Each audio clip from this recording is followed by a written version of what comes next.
Cześć, witam na kanale Okiem Plecaczka i zapraszam na krótkie podsumowanie pierwszych miesięcy z GS-em R1300 Adventure po pierwszych 5000 km.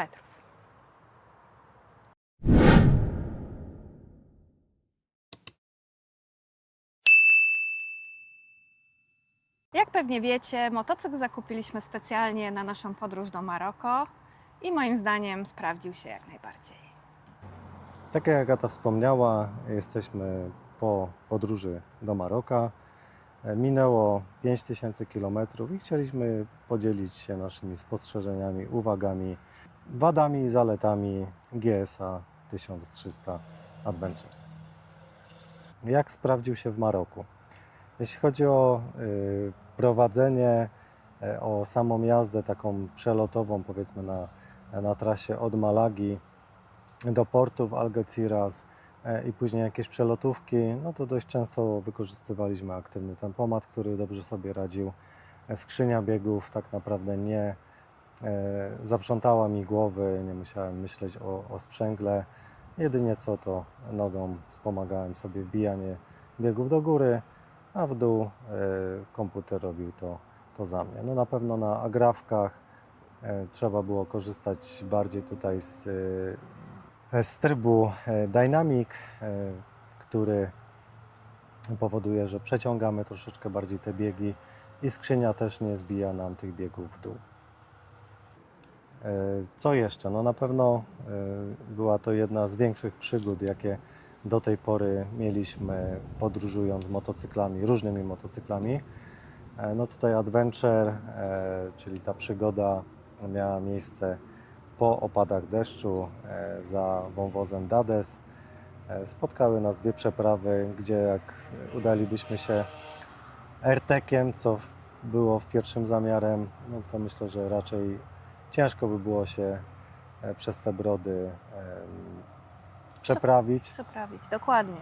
Natomiast no tutaj Adventure bez doświadczenia, bo co prawda w jeździe adventurowej takiej poza szlakami, no nie mam jeszcze za dużo doświadczenia, ale gdzieś tam taki mały bakcyl połknąłem i myślę, że od przyszłego sezonu powoli zaczniemy wyposażać się w i opony jakieś bardziej kostkowane i mam gdzieś w planach szkolenia poza utartymi szlakami, obuwie, odzież jakąś odpowiednią do tego, żeby można było spróbować i gdzieś może w terenie pojeździć. No w końcu GS jest stworzony do offroadu i jazdy poza terenem. Dokładnie. Jeszcze z perspektywy pasażera to zawieszenie tutaj dużo lepiej dla mnie z tyłu jest odczuwalne. Nie dostaję tak kufrem po plecach i wydaje mi się, że AirTech on jest może na duże przelotówki fajny, natomiast do jeżdżenia po takim mieście, po różnego rodzaju wybojach średnio nadaje się. Dużo lepiej tutaj na GS-ie. No to zawieszenie na pewno zostało poprawione. Też dużą robotę robi to, że można sobie i automatycznie, czyli powyżej 50 na godzinę, podnosi się jednak o te 3 cm i podczas, no nie wiem, jakichś przepraw, tak jak mieliśmy te brody, można sobie podnieść samo zawieszenie do góry. Wiadomo, tracimy wtedy powiedzmy grunt pod nogami, ale w tym momencie on jest wyżej zawieszony. Przełączamy sobie na tryb enduro i śmiało możemy pokonywać takie brody. No tak, ja jako pasażer siedzę tutaj też wyżej. Wsiadanie może jest bardziej problematyczne, bo wygodniej mi się wsiada na RTK. Natomiast tutaj podnóżki pasażera są dużo lepiej ukształtowane pod dużo lepszym kątem i tak nie męczy się stopa przy tylu kilometrach, ile my robimy. Producenci nie zwracają na to uwagę, natomiast ta ergonomiczność jazdy moim zdaniem jest bardzo ważna i jednak trochę dla tego pasażera warto poświęcić czasu i nie wiem jak w tym nowym RTK-u, bo na to nie zwróciłam uwagi, ale nawet na tego naszego źle mi się wsiada. Po prostu ten podnóżek jest pod jakimś takim dziwnym kątem. No tak, tutaj są proste, a tam faktycznie są pod kątem te podnóżki. Teraz dopiero na to zwróciłem uwagę, powiem Ci, bo w sumie nie wsiadam jako pasażer. Co jeszcze? No na pewno testowaliśmy pakowanie, jest filmik też z pakowaniem, ale sprawdziło się dużo lepiej niż w RTK-u, czyli te dwa kufry, kufer centralny, dwa boczne i nadstawka jeszcze na kufer była, więc tam zapakowaliśmy się na cały dwutygodniowy wyjazd. W dalszym ciągu czekamy na nadstawki, które nie wiadomo czy w ogóle w tym sezonie będą. No jest dalej problem z dostępnością akcesorii do dużego GS-a, także czekamy tutaj, aż BMW sobie z tym poradzi.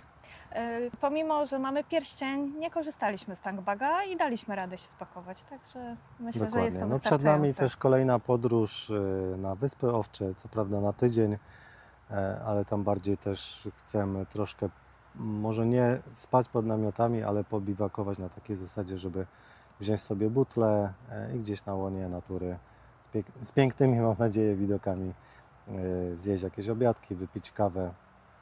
Także na tydzień powinniśmy się zmieścić. A propos kufrów, nie wiem, czy to już wcześniej mówiliśmy, ale są o tyle fajne, że mieści się w nich kask, zarówno w jednym, jak i w drugim.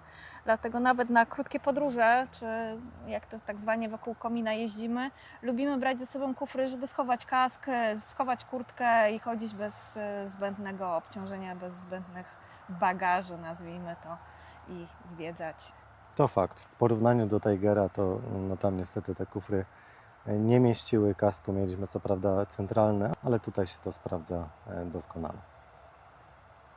Teraz, żeby nie było tak kolorowo, to troszeczkę o minusach. Ten największy, jak fraza zawsze była, że plus zawsze na akumulatorze, to tutaj też minus największy to był akumulator, który fabrycznie został wyposażony.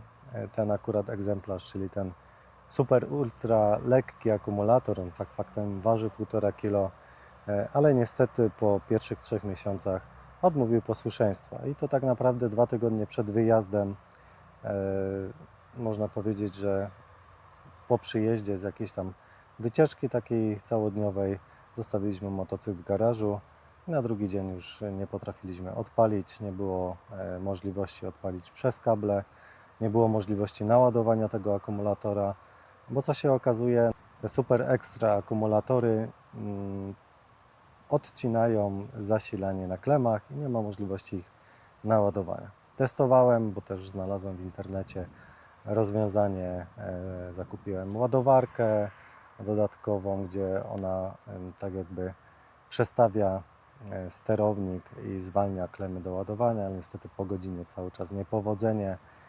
Także zareklamowałem akumulator, a skończyło się to ostatecznie kupnem nowego. No, gwarancja została przez BMW odrzucona. Tak, podobno akumulatory, tak jak baterie, nie podlegają gwarancji, co jest bardzo dziwne. Także największy minus jak do tej pory to akumulator. Teraz już mamy z tej wersji poprzedniej. Doskonale się sprawdza, nie ma z nim problemu, nie ma problemu z ładowaniem tego akumulatora, nie robi takich fachów jak ten poprzedni. Dodatkowy minus to bardzo często obserwuję na różnych forach, że wyskakują błędy. W tym modelu, w modelu GS 1300 i GS 1300 Adventure, jak do tej pory miałem tylko jeden błąd związany ze skrzynią biegów i to taka chyba To tak taki w sobie sumie myślę. troszkę Twoja wina, można No tak, no powiedzieć. przy awaryjnym hamowaniu zacząłem też zbijać biegi automatycznie, żeby wyhamować motocykl. To gdzieś tam przed przejściem dla pieszych zatrzymał się samochód i skrzynia chyba troszeczkę zwariowała, zablokowała się w parkingu. No, pomogło ponowne uruchomienie motocykla, zrzuciła bieg na neutralny, odpaliliśmy motocykl i tak naprawdę po drugim czy trzecim odpaleniu komunikat zgasł. Także dwa błędy w sumie, czyli jeden to rozładowany akumulator, drugi to tak naprawdę ten mały błąd skrzyni biegów. Poza tym żadnych awarii, żadnych usterek.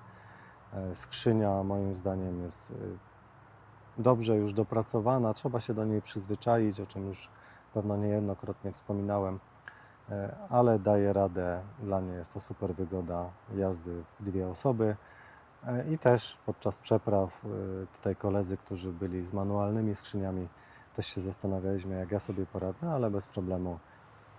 Jeszcze z takich bajerków, nazwijmy to tak, wymieniliśmy szybę na wyższą. To Szyba już nam jest się udało tak przed wyjazdem do Maroka.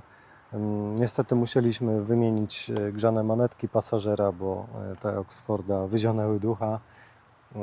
No, przestały funkcjonować, co się później okazało, gdzieś tam kabelki przemokły, więc wymieniliśmy na troszkę inny model, ale z tą samą praktycznie instalacją. Domontowaliśmy teraz jeszcze 2 gniazda USB, bo okazuje się, że niestety jest tylko jedno gniazdo DIN-owskie, a przez to, że są w kufrach, no moim zdaniem one się nie za bardzo sprawdzają, bo podczas podróży chyba praktycznie nigdy nie ładowaliśmy nic, a Agata często korzysta z telefonu, więc ciężko by było w kufrze ten telefon trzymać, jak robimy gdzieś zdjęcia. Systemy nawigacji testowaliśmy podczas podróży w Maroku 2, CarPurite 702 BS i IO 5 od Chigi. Tutaj zmienialiśmy się z Sebastianem. Część trasy Sebastian przejechał, część trasy ja. Ostatecznie na tą chwilę wylądowało IO 6 Chigi, CarPurite. Jedyne co, no to moje takie spostrzeżenie, że troszeczkę te 7 cali jest za duże, ale idzie się przyzwyczaić tak naprawdę. Tutaj 6 cali już jest wcelowane, myślę, w punkt. Do tego mamy jeszcze kamery, które nagrywają przód, tył. Do tego mamy jeszcze możliwość korzystania z lokalizacji, śledzenia trasy, którą przejechaliśmy, ale to wszystko znajdziecie w filmach związanych z systemami Apple CarPlay i Android Auto. Tak, jeśli chodzi o podsumowanie, to zrobiliśmy łącznie z Hiszpanią 3,5 tysiąca kilometrów. Jeśli chodzi o średnie spalanie, to oscylowało one cały czas w granicach 5 litrów. Jedynie gdzieś tam na autostradach dobijaliśmy do 6, ale średnio wyszło około 5 litrów na całym tym dystansie.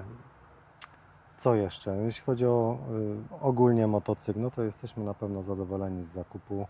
Jest to drugi motocykl w rodzinie i chyba tyle, jeśli chodzi o takie krótkie podsumowanie. Jeżeli macie jakieś pytania, to zapraszamy do komentowania. Zapraszamy też do lajkowania naszego kanału, zostawiania subskrypcji, tak żebyście nie przegapili kolejnych naszych odcinków. I zapraszamy też do całej serii. Co prawda jeszcze powstają końcowe odcinki motocyklem przez Maroko. naszej podróży po Maroku. I do zobaczenia w kolejnych filmikach.